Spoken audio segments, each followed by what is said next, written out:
What's going on YouTube? I'm DarkJack. In this video I'm going to give my honest review of the game Halo Combat Evolved Anniversary Edition. This is the remake of the game that came out 10 years ago. So you can switch between the original graphics and the modern graphics by pressing the back button. And so I'm playing it with the modern graphics, and this is on Legendary on the mission 2 Betrayals.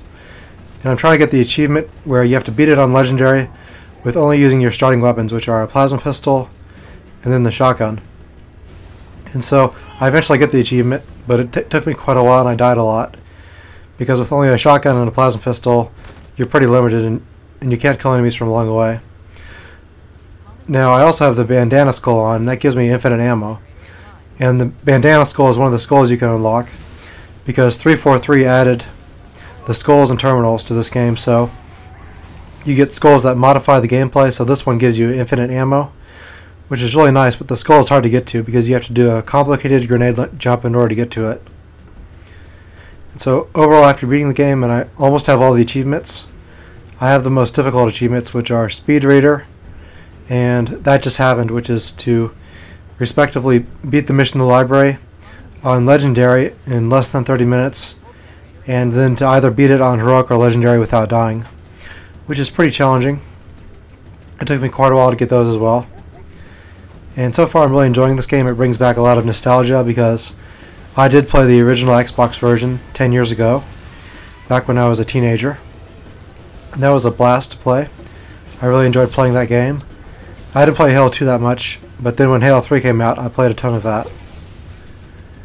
So overall with this game, there are some positives and there are some negatives with this game. This is a $40 game as opposed to being a regular $60 retail priced game, because it's a remake of an original game and it plays just like the original. Everything is exactly the same except for the music, the sound effects, and the graphics have been increased dramatically. So you can really tell a huge difference when you press the select button. You can go back and watch all the changes that have taken place, and it's really incredible.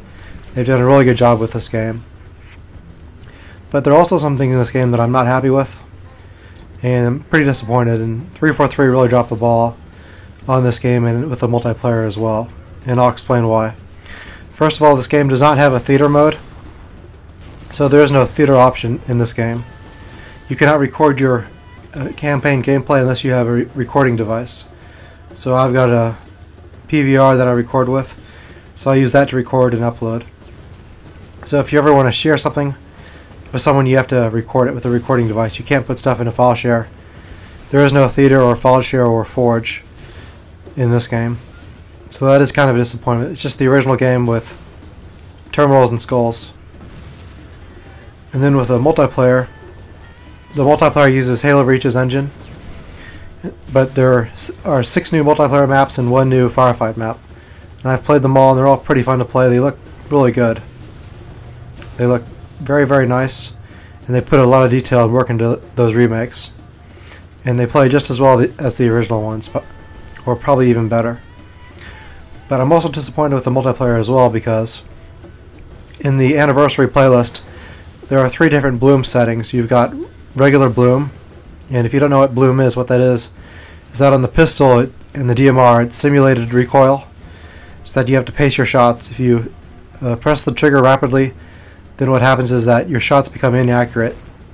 So even though Halo Reach has great hit detection and netcoding, because of the bloom, it makes it so that many of your shots don't register because of the randomness of the bloom, and it's pretty disappointing. So you've got 3 settings of bloom in the anniversary playlist, and bloom did not exist in the original game, or in Halo 2 or Halo 3, but they added it for this game, for Halo Reach. And in the anniversary playlist you have 3 different bloom options. You have got regular bloom, 85% bloom, and no bloom. And no bloom comes up very rarely, so most of the games that you play in Anniversary are still going to have regular bloom or 85% bloom, and so it gets pretty confusing for players to have to go back and forth between bloom and no bloom. They should just take bloom out of all the playlists and games, because bloom does not belong in Halo. This is Halo, not Shadowrun, and that's the game that bloom came from.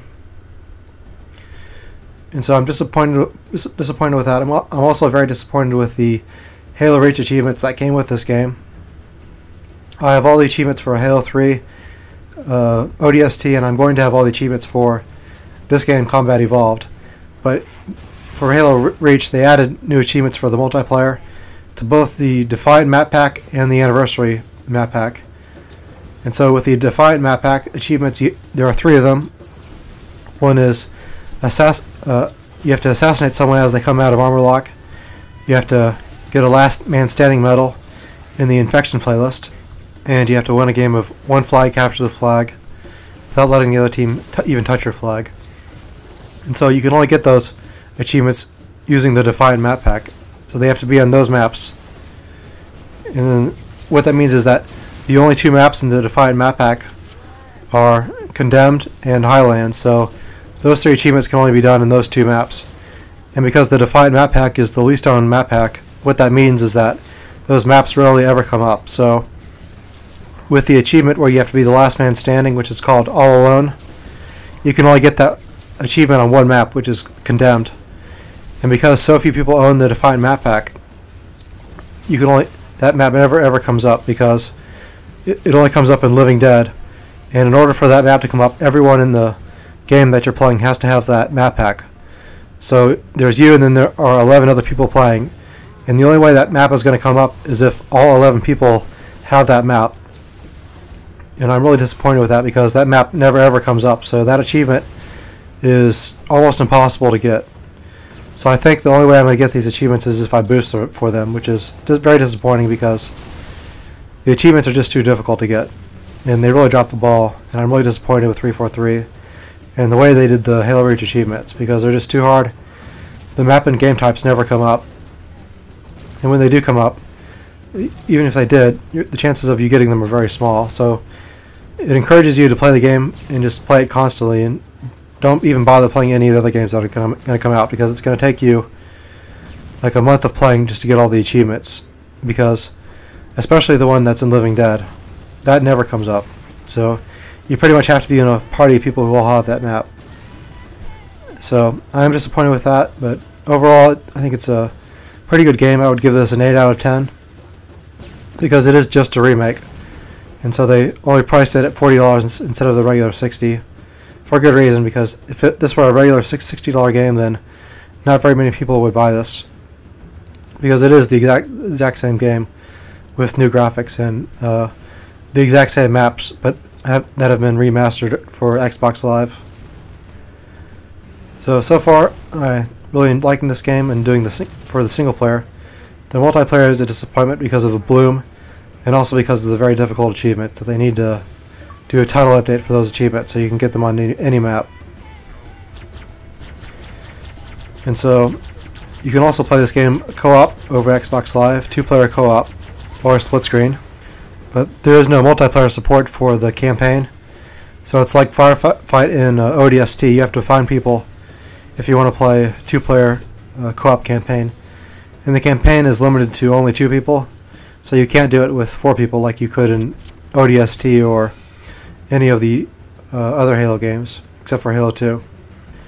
Well, this game would have been a lot more fun with 4-player online co-op, but that's something they should work on for Halo 4, and they're probably going to do a remake of Halo 2, I'm guessing, after Halo 4 comes out. So next fall will be Halo 4, then the fall after that will be the Halo 2 remake, and that will include a map pack for Halo 4, which will be original Halo 2 maps remastered.